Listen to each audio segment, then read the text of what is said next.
This is the Financial Survival Network.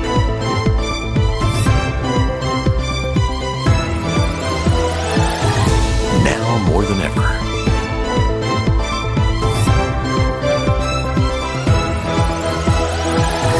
The Financial Survival Network. And welcome. You are listening to and watching the Financial Survival Network. I'm Kerry Lutz, and today is 5/4/21.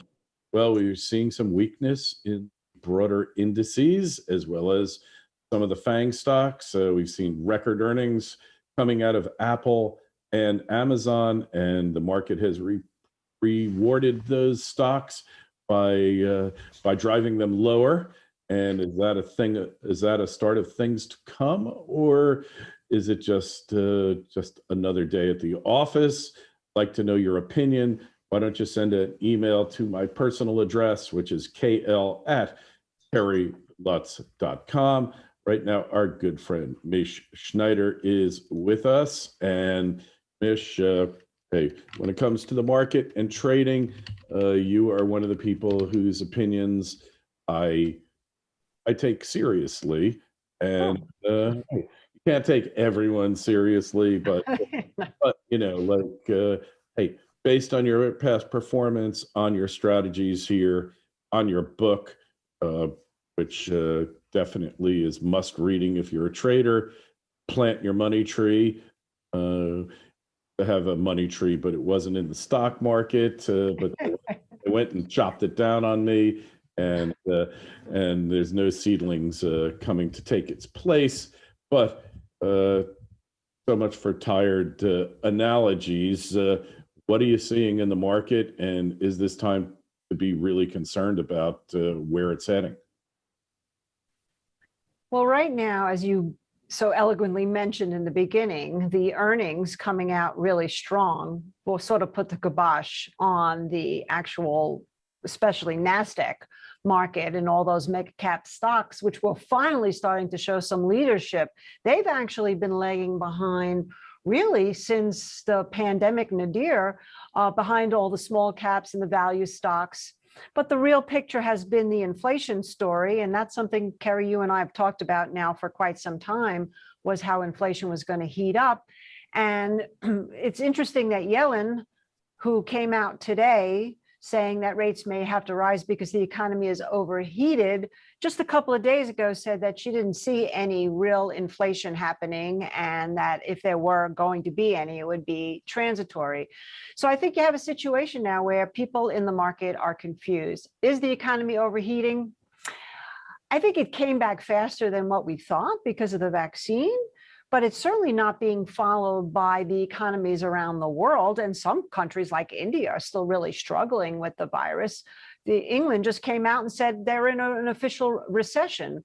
So how long can the US stand alone, I think, is one factor. Obviously, inflation, coming back to that, regardless of what anybody says, we have seen tremendous rise in prices in food, lumber, copper, steel, sugar, coffee, and gold and silver were starting to peak out, I should say perk up, not peak out, until Yellen's comments today. But all of this also spooked the market, because how much inflation can the market endure? Number one. Number two is the dollar hasn't really been doing very much. And even with Yellen's comments, take a look at the TLTs and the interest rates. They actually softened even after her comments. So it's a confusion. And if you've done very well since the pandemic, this is a good time to start thinking about lightening up in equities. We've already been doing that for the last few weeks. We're mainly in commodities at this point.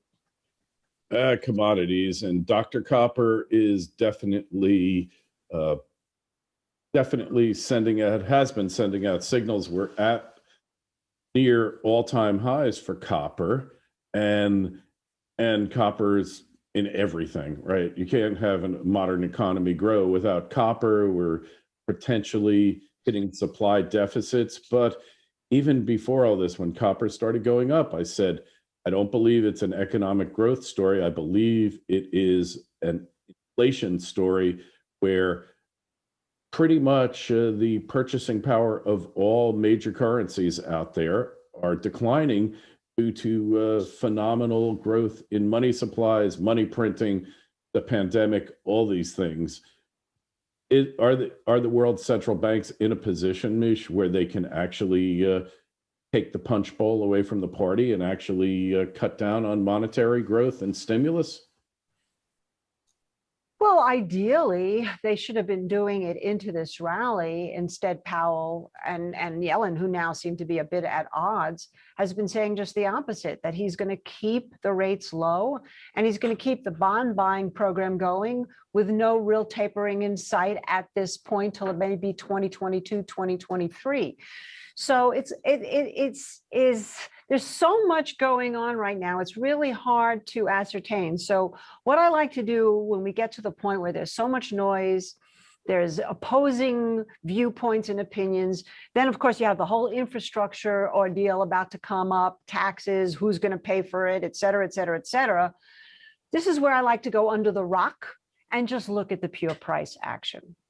And up until yesterday, Dow was making new highs. The transportation sector was making new highs. We had some really good movement out of like UPS and FedEx. The railways doing well. Some of the construction materials in anticipation of the some level of an infrastructure package was doing well, like Vulcan Materials and floor construction, some of those areas. And now, so really basically retail started catching up too with some good earnings from Gap and a few other companies. So the question really is if IYT, or the transportation ETF, and XRT, which is the retail ETF, cannot hold, and today was some kind of key reversal in those after all the good news is in there, then yeah, I would say the pure price is showing us some signs. We already saw on NASDAQ yesterday having a key reversal after making new highs. And generally that means a healthy correction would be about 10%. That would be considered a correction. The top would be probably something more than that. So I'd say right now, maybe we're getting a correction. Remains to be seen what happens from there, but I certainly wouldn't be buying into this dip right now. Mm-hmm. So caution is the byword. But on the other hand, we've got precious metals. They're down a bit today, last I looked, but they've been showing some real strength throughout this whole stock rally, haven't they? Well, certainly the industrial metals, silver and gold, started to play some catch up, and up until early in the morning, gold was trading really well, as was silver. It was actually trying to make new monthly high until Yellen's comments. But also we have to talk about oil, because I really have considered oil to be the X factor in terms of the inflation or potential stagflation scenario. And oil went all the way up close to $70 a barrel, then fell all the way back down. And now it's trading back over $65 a barrel. And it's actually green on this day with everything else coming off. So I think you have to, right now, even more than the metals, even more than the softs, and even more than the food commodities, I've got keen eyes on that oil market, because if that goes flying, how much of it is going to be just good old fashioned, well, demand's coming back, we're coming into the summer months, et cetera, and how much is it going to be, again, an inflationary indicator or signs of something else that could be happening that we don't even know about yet? Because from a geopolitical standpoint, we've had 8 years of calm, and who knows what could happen. I mean, you have to really be prepared for everything. Yeah, that is the truth of the matter. And certainly oil in the past has moved up substantially when inflationary fears rose as well.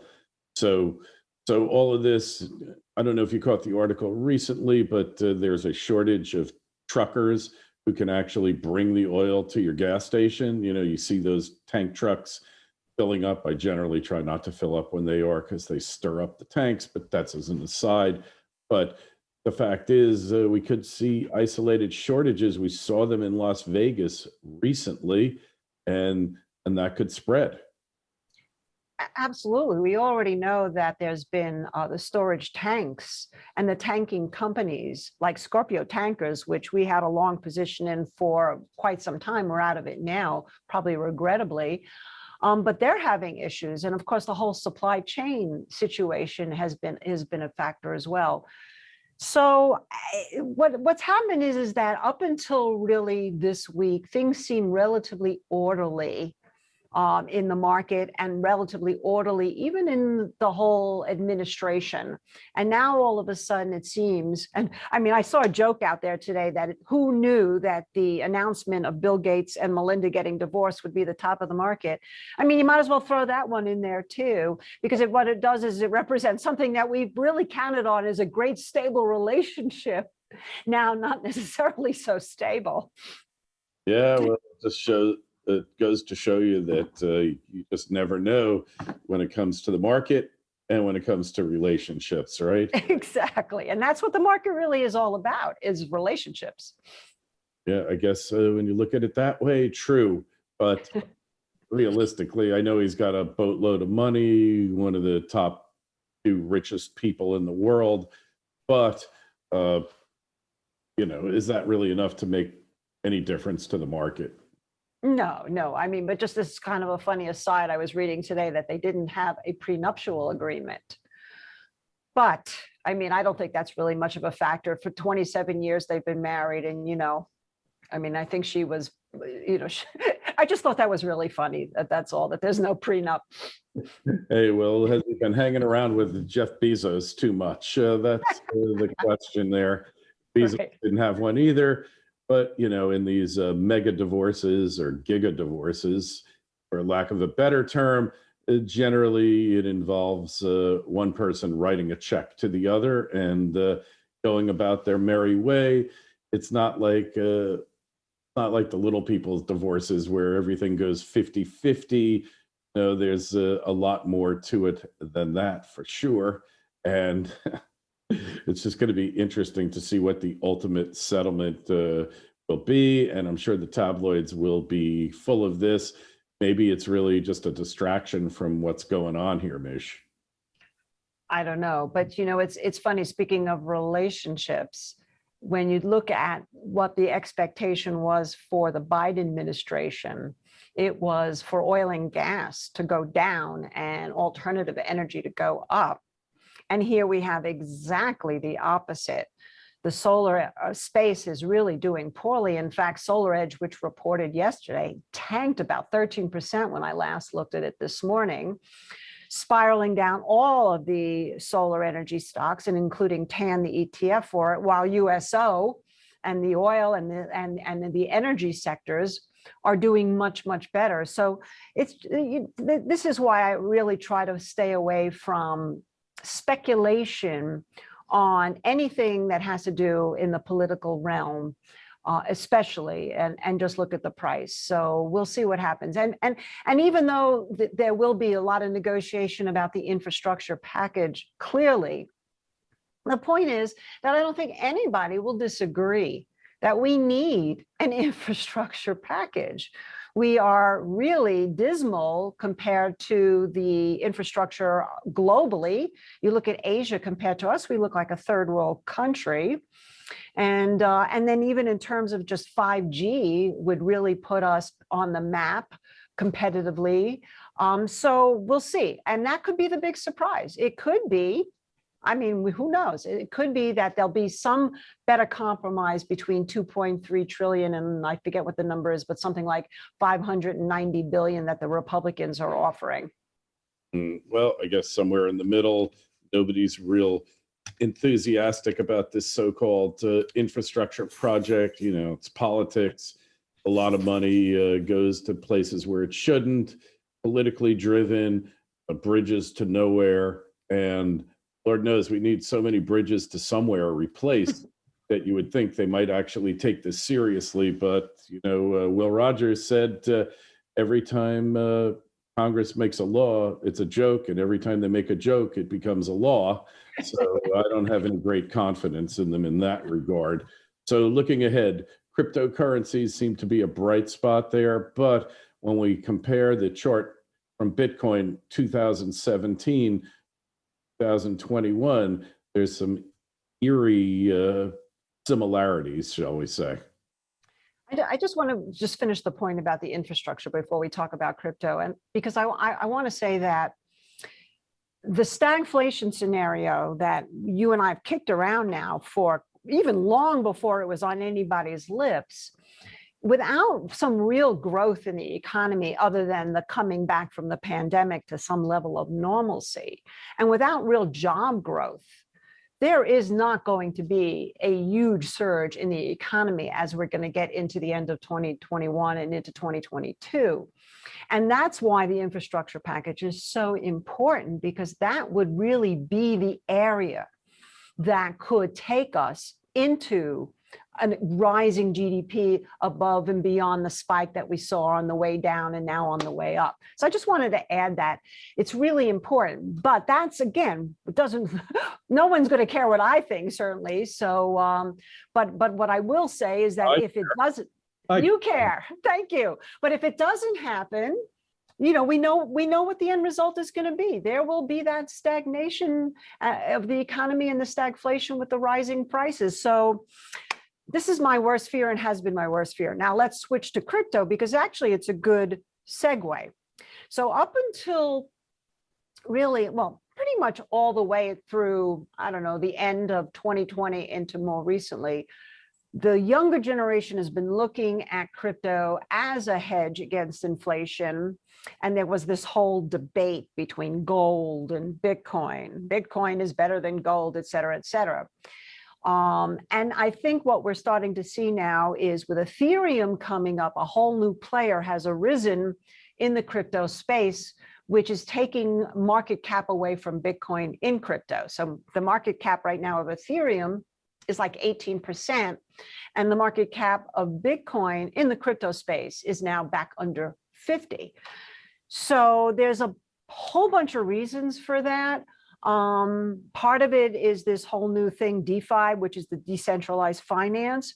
And I think that's really important, because this conversation that you and I are having about the politics and the government and the administration and Yellen and everything else, this is precisely why the younger generations are looking at crypto, because it means decentralized finance, defy the government, defy it being manipulated.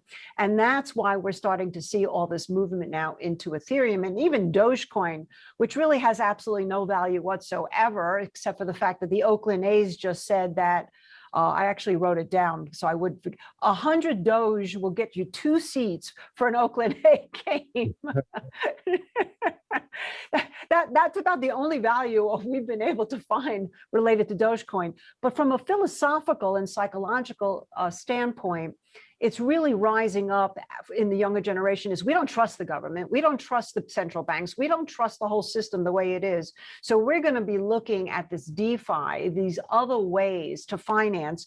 And when you do that in terms of store of value, Ethereum is more valuable than Bitcoin.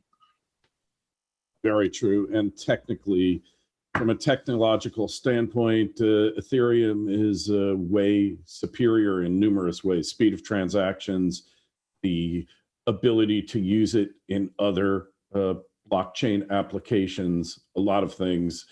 Just go look up Ethereum and you'll see that it is a much more useful, has more utility potentially than Bitcoin ever will. But it's kind of like, well, gold and silver. Well, gold is 5,000 years of history and store of value, but silver has been much more widely held and has other uses. So it could be an analogy there that we might see the two compared or valued in the market like gold and silver. Yes, and by the way, you never cease to amaze me at your store of knowledge, because you just basically said it perfectly. But yeah, going back to gold and silver, I do a lot of interviews, as you know, and one of the interviews that I did more recently, he said to me, well, in the apocalyptic situation, which always makes me wonder what kind of apocalypse are people looking at, and everything shuts down in terms of the grid and technology and the internet. Bitcoin's going to be worthless and gold will be the thing that people will want. Well, of course, that's the absolute extreme situation. But if we temper that to something a little bit more realistic, what I think is really people are saying is at some point, gold will still be the ultimate hedge. And I believe that. That doesn't mean I would become negative in Bitcoin necessarily, but it does mean that I think you should be holding some gold in your portfolio. I just find it's interesting, Mish, when you look at it, people want to diversify, they want to get away from the centralized control of finance, and yet what are they using to do this? They're stimmy checks. Yeah, like you look at Robinhood, you look at Coinbase, a huge influx of funds where people just say, well, you know, 12, 1400 bucks, you know, I can have a party, or I could buy some crypto and kind of just tuck it away for a rainy day. So it's really hard to, what I'm saying is just to get away from the existing financial system. I'm not saying necessarily that you have to embrace it, but understand that when you try to get away from something, a lot of times you run right into the hands of what you're trying to get away from. Yes, and actually, just to extend that point a little bit, what's happening right now too is that a lot of the investors are doing their transactions in crypto off the exchange, which in essence then creates a shortage on the exchange versus, so a shortage of supply. And if you get any kind of increase in demand, that's where I wouldn't discount Bitcoin as being dead yet. It's possible it can come to life. I mean, Dogecoin, obviously, let's put that aside. But, you know, besides Ethereum, we're looking to see what happens once the lawsuits settle with Ripple, because that could be something to be looking at. I know not necessarily here in the United States, but globally, Ripple is actually being used more. So I think the bigger point is that if you can do a workaround going through the normal channels and having any kind of chance of regulation or restriction or guidelines that would hamper this movement, there will be that workaround one way or another. So I think it's here to stay for a long time. So maybe you should take your Bitcoin and go buy a Tesla with it. And then if Bitcoin goes down, you can sell your Tesla and you'll have a profit there. Yeah. Well, considering Tesla is probably the biggest ticket item you can buy with Bitcoin right now. I mean, I've heard people say, oh, you can buy a house, you can, you know, do some transaction on PayPal, Square. But yeah, Tesla would definitely be the pinnacle way to spend your Bitcoin. Yeah, and if you got a lot of profits, you could either sell it or just buy a fleet of Teslas and rent them out on an app, right? Well, right now, considering the used car market is another crazy market right here. You can't even get a used car.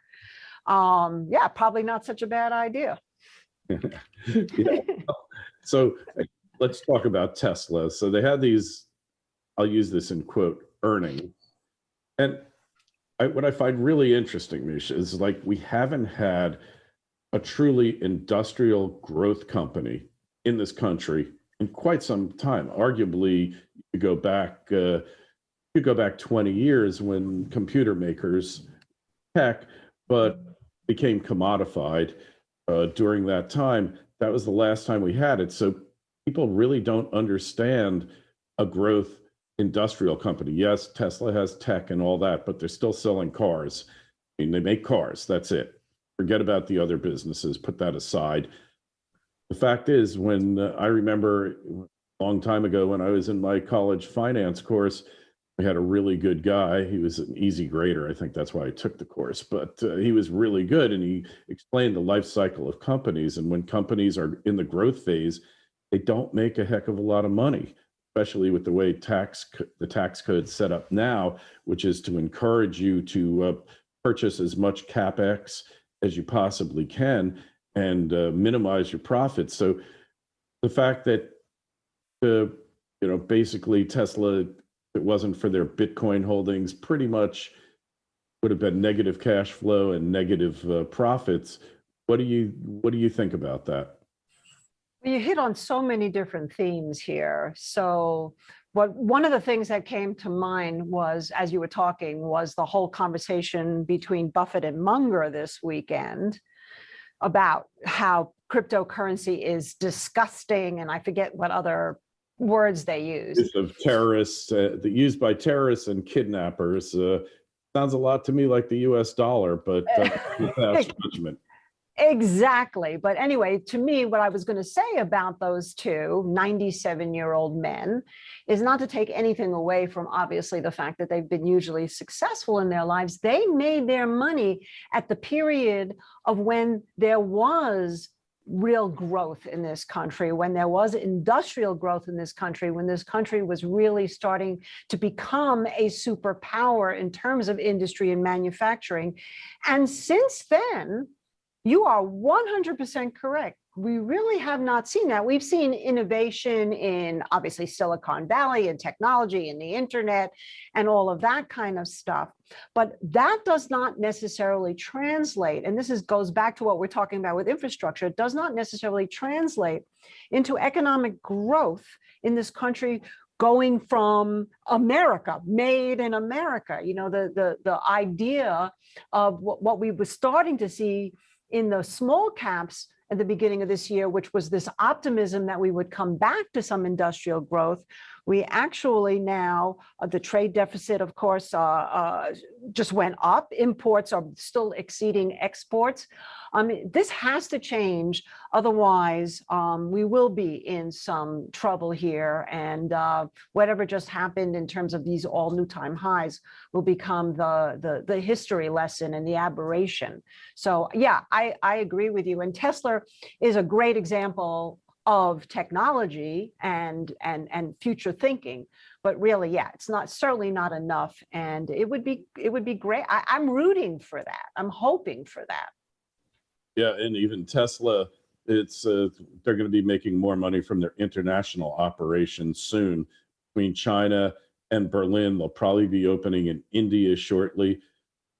I'm not sure if a gigafactory is just for gigawatts or if it's for gigadollars that it takes to build one, but it's intensely capital. It's very intensive capital. Yeah, and Tesla makes up 30% of the global car market, which is pretty huge when you think about it. So yeah, I mean, you know, the other interesting thing, of course, is you have people like Cathie Wood and the ARK Investment Group, which keeps buying things on the way down. And I certainly would say nothing bad against Cathie Wood. I think she's been an extraordinary innovator in herself of being able to see out to the future and make investments as such. But where we completely part ways is that I believe in risk management and I do not like buying falling knives. And I rather see some kind of evidence of things stabilizing. And so going back to the very, very, very beginning of our conversation today, what's going to happen in the market from here? For the first time, like I said, if we don't see that XRT, the retail sector and the transportation sector hold up here, and we could see some kind of key reversal, could get a little bit nasty until we get some real change in terms of money being put towards America. There was a lot of talk about it during the last administration, but it didn't ever really happen other than the low taxes, like you say, which wasn't used for R&D. That's the other part of what you were saying. Rather was used mainly more for the corporate profit and the bottom line of buying back their own stock. This has been the system for a long time right now. Hey, and going back to earnings of Apple and Amazon, they were quite impressive, and yet the market basically yawned. They went up a little bit first, gapped up, and then they lost all that and declined. And that's got to be a big warning sign.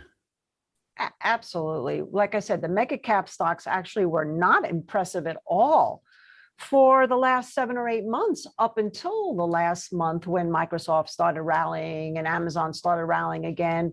And Apple didn't quite get up to the highs, but looked like it was going to tackle. Of course, they have the other issues with Fortnite, but I think that's probably going to be a win for Apple ultimately. But nonetheless, yeah, when the mega caps can't hold up, and you're looking at value and you're looking at small caps and you're looking at industrial and manufacturing as the key, and they can't hold up, that's a potential house of cards. All right. So finally, last question. Is it time to go short? Well, people, it's funny. I got 2 questions yesterday on social media channels. What's a good hedge, inverse ETF for a hedge?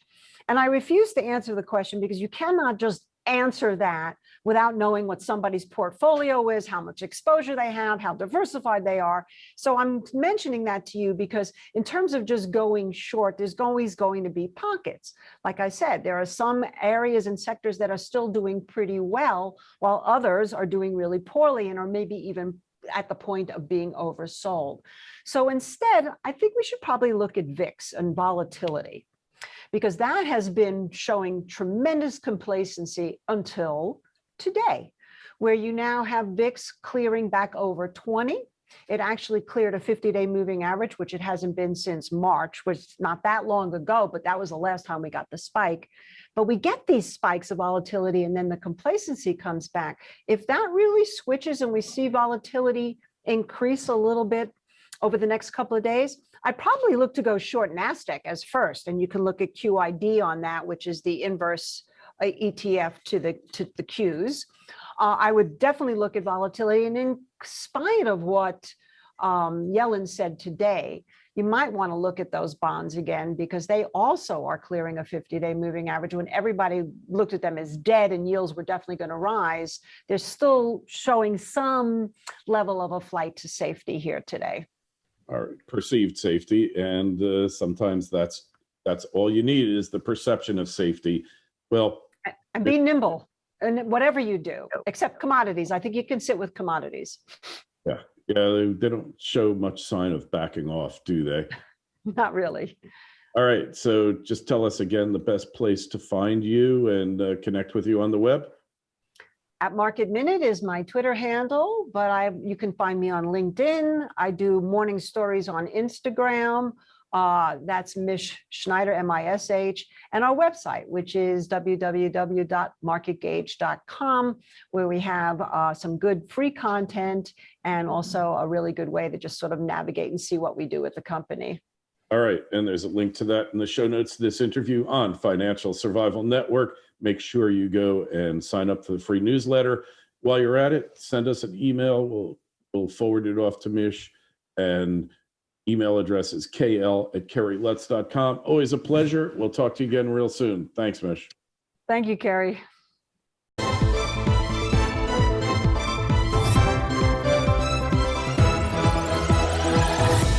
The Financial Survival Network.